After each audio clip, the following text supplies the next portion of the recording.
Përshëndetje miqtë e mi, jemi në podcastin e radhës. Sot na ka nderuar një mysafir shumë i veçantë. Ka një eksperiencë shumë të gjatë në punën e tij. Ka qenë në Mufti në Tepelen, në Librazh dhe së fundmi është në Vlorë. Njëri shumë i fortë në fushën e thjerrjes në Islam. Kemi nderin të kemi sot Muftiun e Vlorës, Ardit Hoxhallaku. Mirë se erdhët dhe faleminderit që pranuat ftesën edhe na e boni halal se keni udhëtuar nga larg. Mirë se ju gjeta dhe shumë faleminderit për ftesën një radhë parë. Është kënaqësi për mua që të jem në këtë bashkëbisedim, tashmë në këtë podcast të modës dhe shpresoj që ky bashkëbisedim të jetë i dobishëm për neve dhe për ata të cilët do na dëgjojnë. Shpresojmë të bëjmë një marrëveshje fjale. Ky podcast quhet Haptas dhe ne kemi edhe ne do flasim Haptas. Okej, le ta fillojmë kështu Mufti i dashur. Ju keni punuar në 3 vende të ndryshme, siç e thash, në Tepelen, në Librazh dhe në Vlorë. Çfarë problematika keni hasur atje? Atëherë, fillimet e mia janë 2007, pra kur e flasim sot kanë kaluar goxha vite dhe sa kisha dalë nga studimet, ishte ajo e para pra sa erdhëm dhe me atë mendimin që do ta gjejmë të shtruar, sepse universiteti ishte i shtruar me çdo pedagog dhe çdo fush dhe pretenduam apo menduam ose ndoshta shpresuam ta gjejmë të shtruar që të shohim respektin që ne i bënim profesorëve tan dhe kur erdha në Tepelen pash një realitet krejt ndryshe sepse pas 200 vjetëve për herë të parë ishte ndërtuar një xhami në atë zonë dhe njerëzit më thonin kisha e muslimanëve. Kisha e muslimanëve. Sepse nuk ja kishin idenë që është xhamia, thonte jam musliman, por kisha e muslimanëve. Dhe në 2007-ën kur erdha në Tepelen, dola me atë mendimin që dita e xuma u përgatita, se 2 ditë para xumas kisha shku në Tepelen, u bë inaugurimi i xhamisë, në 2007-ën është inauguruar xhamia dhe do falim xuman. Kisha një imam aty, bëhem gati, veshi gjypen, çallmen, marr Kuranin në dorë dhe futem brenda në xhami për të marrë ligjërat para namazit sepse kisha ardhur nga studimet dhe të gjitha xhamit në Turqi bënin këtë ligjëratën para xumas. Futem brenda, xhamia bosh. Vjen koha e ezanit, imami kënon ezanin, xhamia bosh. I them imamit, por ku është xhamati? Ku ka xhamat këtu tha? Thash si, nuk ka, po merr ndonjë në telefon të paktën thash të bëhen 3 veta që të falim xuman. Nuk ka tha asnjë tha. Xumaja e parë na kaloi me drek. Xumaja e dytë po ashtu, e treta në xuman e 5 e maj mend se më ka rat fikt, nuk e përballova dot dhe kam qëndru 5 ditë në spital. Arsyeja? Hyra në depresion. Sepse kisha ardhur nga një vend që duhet të shkoje të paktën 1 orë para xumas për me gjetë vend që të faleshe. Ndërkohë që ju gjeni një realitet tjetër. Pra atje isha një student, një xhamat i thjesht dhe u donte të shkoja 1 orë përpara për gjetë vend, ndërsa këtu tani i thoja vetes Mufti, drejtuesi një institucioni. Pra i thoja vetes sepse realiteti ishte krejt ndryshe dhe nuk e përballova dot. Nuk e përballova, pas 5 ditëve që kam dalë nga spitali, i kam thënë vetes një gjë. Tani o do pranosh realitetin dhe do vazhdosh, ose sot heq dorë nga kjo dhe vazhdo bëj një punë tjetër. Ky realitet, shumë i hidhur, që më ndodhi mua, më dha pastaj shkas për të menduar se si mund të vazhdoj. Dhe një prej gjërave më interesante që më ka pëlqyer më mrapa, ka qenë se unë në jetën time deri në atë kohë nuk pata luajtur asnjëherë futboll. Nxit me xhamin, ne kishim kalçeton e qytetit të Tepelenës, që luaj shumë futboll. Të paktën 3-4 ndeshje në ditë luanin tepelenësit. Dhe unë çfarë bëra? Mora disa shok, bëra një skuadër dhe u futa në kalçeto. Fillova të lëz top për të tërhequr rinin, sepse kisha xhamin afër dhe ishte verë, e mushja me shalqi apo çat kishte të sezonit dhe pasi luanim top ju thoja të gjithë që ishin, të futemi tani në hije dhe të ham diçka. Kjo më shërbeu shumë, sepse unë njoha me shumë të rinj, bashkë me shokët e mi, ata që më mbështeten, e kjo i hapi dyert të rinjve në xhami, hoqen atë paragjykimin që kjo xhamia çfarë është, çfarë ka brenda xhamia, se fillun të vinë në mënyrë natyrale. Pa ju imponuar që nëse vini duhet të faleni. Jo, ejani të freskoheni. Flasim për 2007-2008. Dhe një pjesë e mirë atyre sot unë i kam shok. Janë në vende të ndryshme të botës, në Shqipëri në vende të ndryshme, në pozicione të ndryshme, dhe ka prej atyre që vazhdojnë 5 vaktet. Por që na prezantoi, pra Calcetto se u donte të provoja diçka ndryshe. Pra realiteti jon atje ishte të luash topësh me kruh në universitet. E pa pëlqyer sepse në realitetin atje me të vërtetë ishte e pa pëlqyer për arsye se u quante humbje kohe. Ndërsa në realitetin tim këtu tashmë ishte e pëlqyer sepse ishte dera që më hapte mua për të prezantuar me njerëzit, se ndryshe nuk të qasnin. Dhe tepelenësit kanë një natyrë që është shumë e vështirë të hysh brenda. Të qasesh. Ata blejnë çdo gjë, por nuk shesin asgjë. Tepelena. Po. Të blejnë. Ata e kanë shumë të theksuar, të blejnë. Edhe aty ku nuk të shkon mendja ty, ata e kanë pyetur, e kanë studiuar se kush je, nga vjen dhe për çfarë ke ardhur, por që të shesin nga vetja atyre nuk shesin. Janë hermetik. Në një aspekt mund të jetë shumë e mirë, por në një aspekt për mua ishte shumë e vështirë sepse nuk i njihja dot kush ishin njerëzit. Pra, ishte komplet një realitet të ndryshe, si dita me natën. Të flas për gjithë realitetin e Shqipërisë në atë kohë nuk e flas dot sepse nuk e njihja gjithë Shqipërinë.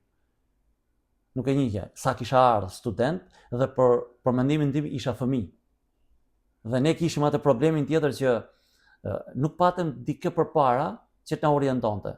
Halka lidhse që duhet të na thonte që shiko, këtu punë bëhen në këtë mënyrë. Në Tepelen pas komunizmit, se para komunizmit ka pas në kohën e Zogut Myfti, po pas komunizmit unë jam Myftiu i parë. Ju pas keni qenë kur themeli i Tepelenës, po. Pra me inaugurimin e xhamisë, unë kam qenë Myftiu i parë i atij qytet. Por më tepër Myftiu i parë që luan futboll. Ndoshta. Mund të na tregosh një eksperiencë nga Tepelena, qoftë edhe nga Librazhdi apo nga në pika të shkurtër. Në Tepelen kam qëndruar 10 vjet. Për mua është një pjesë e jetës shumë e rëndësishme. Ditët e para, siç e thash, pra pata një shokim. Pastaj më mrapa filluam të njihemi me njerëzit, por ndër sfidat më të mëdha ka qenë që 2 vitet e para pothuajse e kam kaluar tërë kohën duke ju treguar njerëzve, sidomos grave, që nuk lejohet të ndezet qiri, nëse doni t'i luteni Zotit, xhamin e keni hapur, t'i luteni me atë gjuhë që ju dini. Nuk ka rëndësi se me cilën gjuhë i luteni, por t'i luteni Zotit. Mos ndezini qiri rreth rrotullit të xhamisë, sepse nuk lejohet. Pra, me këtë dhe kjo në fakt mua më dha pastaj një goditje tek njerëzit, sepse filluan të më quajnë tradhtar, filluan të më quajnë armik, filluan të më quajnë arab, filluan të më quajnë turk. Pra, vetëm shqiptar nuk isha për ta. Nëse në fillimet isha ai djali i mirë shkodran që ka ardhur në Tepelen, në momentin që unë fillova t'i ndaloj këto, u bëra ai armiku sepse nuk ju konvenoi kjo gjë. Kush ishte arsyeja pse këta u treguan kaq të egër në këtë aspekt? Të gjithë fshatat përreth kishin vende të tilla që këta i quanin mekame, vende të shenjta që shkonin, ndeznin qiri, dikush përfitonte materialisht nga këto vende dhe filluan pastaj këto sulmet nga shehler, baballar, dervishler, duke bërë presione drejt për drejt, po edhe në mënyrë indirekte me njerëz të cilët ishin shumë të rëndomt, njerëz të botës së zezë, jo njerëz të thjesht, për arsye se unë fillova ta luftoj te fenomen, e kjo më bëri pastaj të urrëtur në një farë mënyrë tek ai vend, se ajo ishte shumë e përhapur. Dhe njerëzit vinin, nuk e kishin problem sa para mund të hedhin, vetëm ishte thjesht ajo që ti t'i lejoje të hedhin. Më mrapa, shumë vite më mrapa, unë këtë fillova ta bëj batut. Sepse nga eksperiencët që kisha jetuar, tashmë unë e kisha kaluar atë dhe ndryshe nuk kisha pse ta kujtoj duke qarë, po vetëm duke qesh.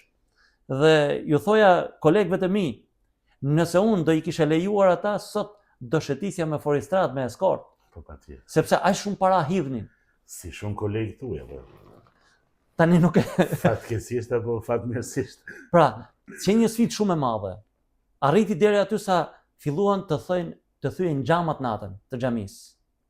Dhe një ndër pikat më kulminante që ka qenë vendosja e thikës në fyt të imamit që kisha aty për shkak të, mund të them, të distancimit të fëmijës së një nga prindrit, sepse ne i mlidhnim fëmijët, i qerasnim për t'ju mësuar diçka, për t'i afruar me xhamin.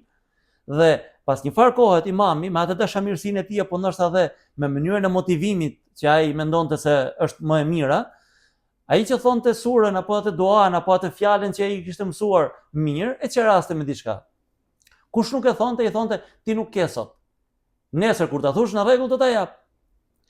Pa menduar se ku do shkoj kjo.